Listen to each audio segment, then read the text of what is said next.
विधान परिषद चुनाव की 17 सीटों पर महायुति के उम्मीदवार को जीत दिलाने में शिवसेना शिंदे गुट का समर्थन है। ऐसा बयान उप मुख्यमंत्री एकनाथ शिंदे ने ठाणे में आयोजित एक पत्रकार परिषद के दौरान साझा किया।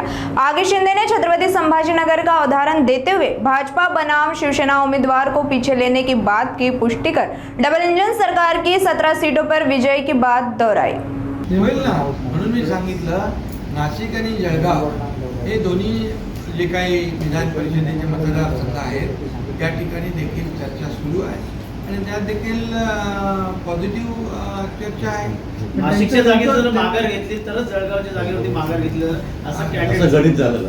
असं गणित तुम्ही लावताय, त्यामुळे तुमचे प्रश्न आहेत आणि तुमचे उत्तर आहेत, तुमचे प्रश्न, तुमचे उत्तर, तुमचे सूत्र सगळं तुमचं। त्यामुळे असं काही नाही, महायुती मजबूतीने पुढे जाते।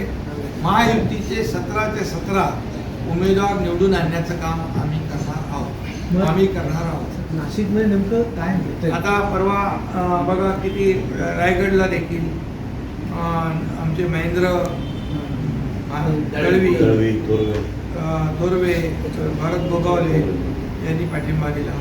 काल मी पुण्यामध्ये देखील आमचा एक कॅन्डिडेट होता, आपल्या सुनेत्रा वहिनी मला फोन केला होता, तोही उमेदवार मागे घेतला। त्यामुळे अनेक ठिकाणी भाजपच्या समोर देखील शिवसेनेचे अनेक कार्यकर्ते पदाधिकारी उभे होते। त्यांना आम्ही सगळ्यांना जसं संभाजीनगरमध्ये इतरही ठिकाणी ज्या ज्या ठिकाणी शिवसेनेचे उमेदवार उभे होते त्यांना माघार घ्यायला लावली। असं म्हणून त्यांनी आपण त्यांच्यावर उपाटाच्या लोकांनी मी मगाशीच म्हणालो की महाविकास आघाडीमध्ये कुणाचा पायपोस कुणात नाही आणि महाआघाडी काय ते त्यांची आघाडी जी आहे ती आघाडीमध्ये अशा प्रकारे जे पण पाहिलं या निवडणुकांमध्ये की कोणी कुठे उमेदवारी भरली, कुणाला कोणाचा पत्ता नाही, कोणी कुठून माघार घेतली ते कुणाला माहीत नाही।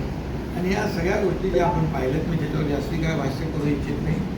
आणि मी महायुतीचे उमेदवार 17 पूर्ण विजयी होतील हे या ठिकाणी